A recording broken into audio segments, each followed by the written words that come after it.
Toby brought Henrietta to the top station. Percy was grumpily shunting. "Hello, Percy," he said. "Oh, I see that Daisy left the milk again." "I'll have to make a special journey with it again, I suppose," grumbled Percy. "Oh, people seem to think that I have nothing better to do." Toby pondered this problem. "I'll tell you what," he said. "I'll take the milk, and you fetch some of my trucks."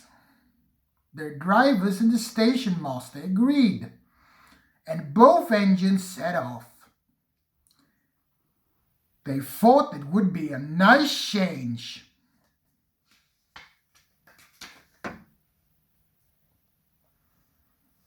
Percy trundled away to the quarry. He had never been there before. "It's steep," he thought, "but I can manage." The trucks don't dare to play tricks on me now." He marshaled them in a loud, lordly way. "Hurry along there," he said, and bumped them if they daddled. The trucks were very annoyed. This is Toby's place," they grumbled. "Percy has no right to poke his fun at these spots." They whispered and passed the word. "Play Percy out."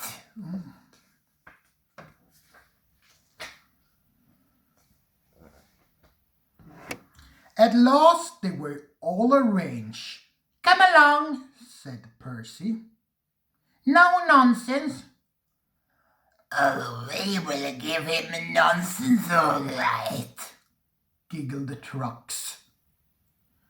But they followed quietly, so Percy thought he had the situation completely under control. They rumbled along the twisty line till they saw a notice ahead saying all trains stop to pin down their brakes. Whistled Percy. "Brakes, guard, please."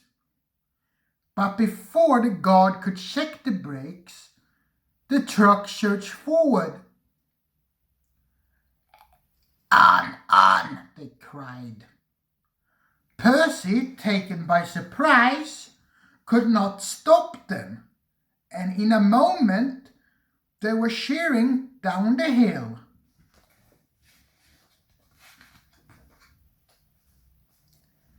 "Help, help," whistled Percy. A man on duty at the street crossing rushed to warn traffic with his red flag. But it was too late to switch Percy to the runaway siding. A slow-moving rooster lost his tail feathers as Percy thundered across.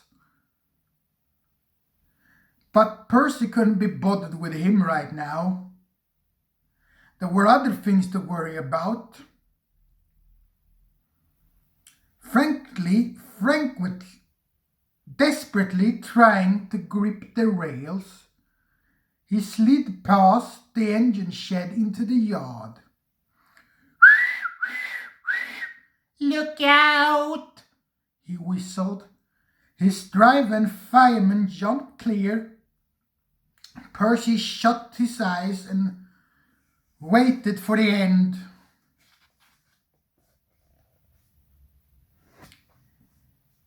At the end of the yard, there was a shed where workmen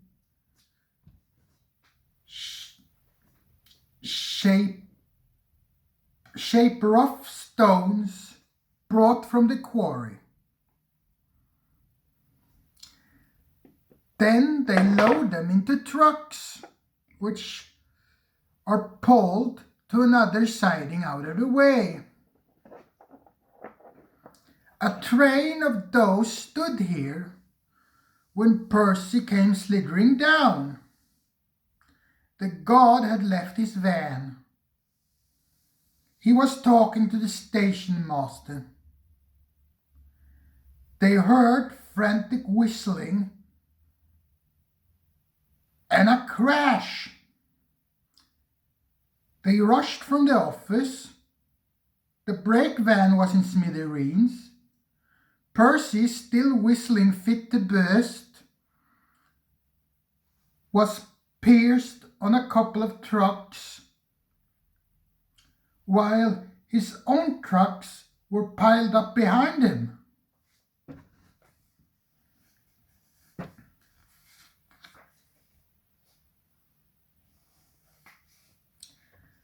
The Fat Controller arrived the next day. Toby and Daisy had helped remove most of the wreckage. But Percy still stood on top of the truck. Now, we must try, said the Fat Controller crossly, to run this entire branch line using only Toby and Daisy. You have put us in a most awkward predicament. I'm sorry, sir. You can stay there, the Fat Controller went on, till we are ready to remove you. Perhaps this will teach you to be careful with trucks. Percy sighed. The trucks wobbled beneath his wheels.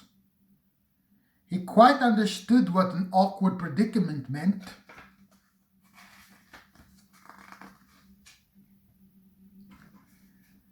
The Fat Controller spoke severely to Daisy as well. My engines do not tell lies. Most of them at least, he said. They work hard, with no moaning. Lazy engines I have sent away. Daisy was ashamed.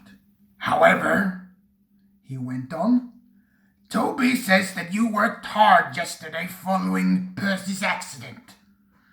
So I shall give you another chance. Thank you, sir, said Daisy. I will work hard, sir. Toby says he will help me. Excellent! What our Toby does not know about branch line problems is not worth knowing, chuckled the Fat Controller. He's an experienced old tram engine.